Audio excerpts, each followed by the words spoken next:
Hello everybody, welcome to Tony's Beer Reviews. Still in the alehouse. Eastbourne tomorrow for a couple of days, so I'll pick up some local brews to the south coast in a bottle shop down there somewhere, and I'll do some reviews from down there. This is what we're looking at today though. This is the famous, or the infamous Tennent Super, 7.5% ABV. I got this from a local store local shop in Falkirk. I think I paid £2.70 for this one. Takes me back. This does take me back. This when I was growing up, this was a party drink. This was a drink we. Crikey, I must be going back 30, 40 years, something like that. Not quite 40 years, 36, 38 years, something like that.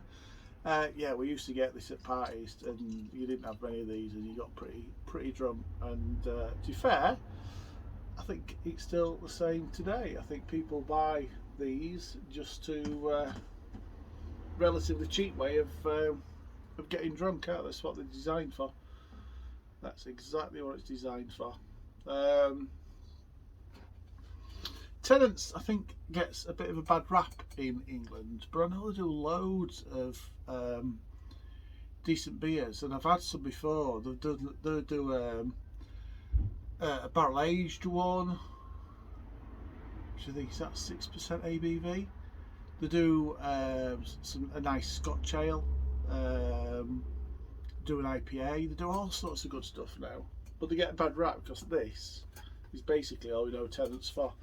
And the yellow cans as well, the normal ones. But I like these sometimes, not all the time. Sometimes I like these strong, cheap lagers. Fax Premium, we can get that from, is it B&M and Own Bargains for 5%. The Fax 10, the 10% version. Not bad beers, and I usually can't see any in today.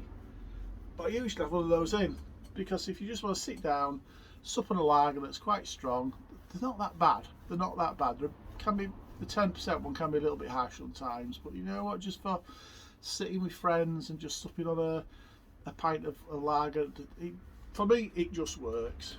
Probably says more about me. It does the lagers, doesn't it? Anyway, enough of me and my drinking habits. That has poured golden.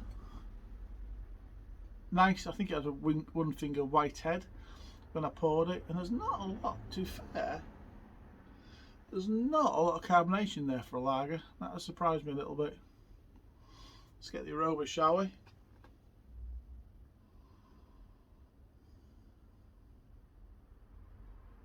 Oh, this is changed. I'm sure this used to be quite rough, the aroma on it.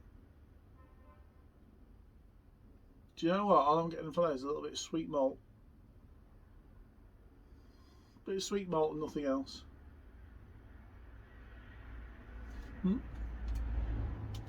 Looks good. Smells inoffensive. Let's drink it, shall we? Cheers, everybody. Good luck. Good luck to me.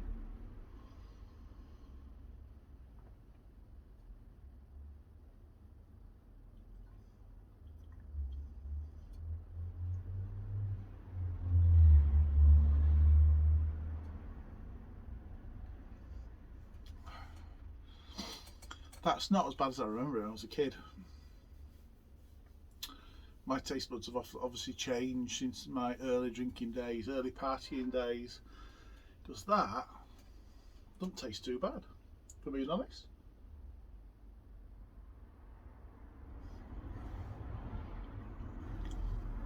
If I'm being brutally honest, this tastes a lot better than I actually remember it tasting. Just a quick reminder, if you like these sorts of videos, just give me a subscribe. I appreciate it. Like or dislike the video, it's up to you. Cheers.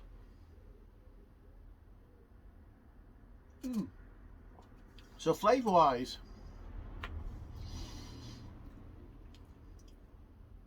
very sweet. No, very sweet. Yeah, it is. It's sweeter than a lot of lagers, so I'm getting that sweetness through. I'll have a little look later. But like the Fax 10, for example, has a lot of glucose in there to hide the ABV, because there's no real sense of alcohol coming through on this. From that perspective, it's quite dangerous.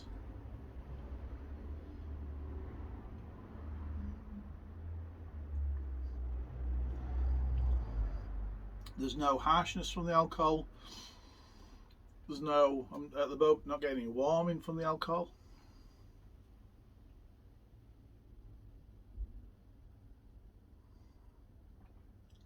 The flavours are a little bit toffee-like, just a little bit toffee-like, and there's a hint of a citrus flavour coming through.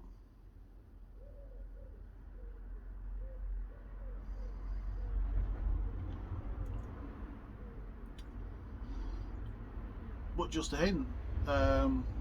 It's tasting like a 4-point-something% lager. It's not tasting harsh and burning like I remember, like I thought this would be like.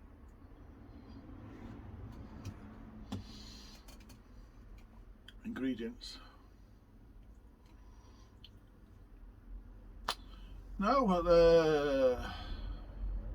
water, malted barley, maize, barley, hops and hop extract.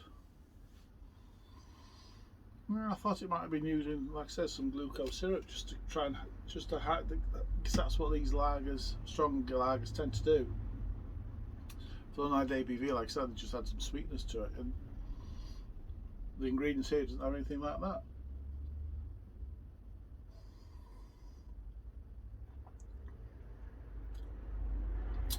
Didn't mean to say, obviously I bought this from Scotland at £2.70. You buy this in England, you're going to spend considerably less than that. Not saying considerably less than that. I should have done my research to figure out how much you'd have to pay for that down here. Obviously in Scotland they've got the minimum price for the alcohol now.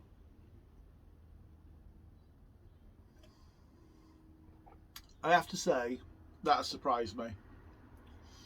It's not the best lager in the world. It's certainly at the worst. Well, I had the cards yesterday. That's the worst one so far. I couldn't even score that. It's so terrible. This, what was the cost? 4%. So this is, I suppose it's nearly twice that. But this is a bad rap. See, this one I don't get. Tennents has a bad rap for producing crap lagers, and Coors has this. I don't know. It's probably in the top 10, top 15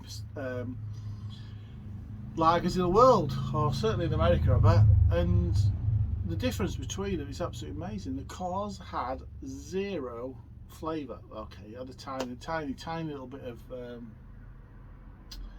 sweet, grainy flavour, but that's all it had to it. Where this isn't bad. It's light. It's got really good carbonation. There's a mild bitterness on the back end. Not what I was expecting at all. Don't get it. But it's not the best. It's not the most flavoursome lager in the world. There's no finesse behind it. It's a mass-produced, relatively high ABV lager. But it surprised me, I have to say. I thought this would be another one that I'd be chucking down the drain. Score-wise then, like I say, it's not the best, but it has surprised me. I think I'm prepared to score this 6.5 out of 10, which has really surprised me, if I'm being honest. 6.5 out of 10 from Andy's beer reviews for Tennent Super. Unbelievable, Jeff. Whatever you're drinking tonight, I might have another review tonight actually, but whatever you're drinking tonight, please enjoy. Until the next review, cheers everybody.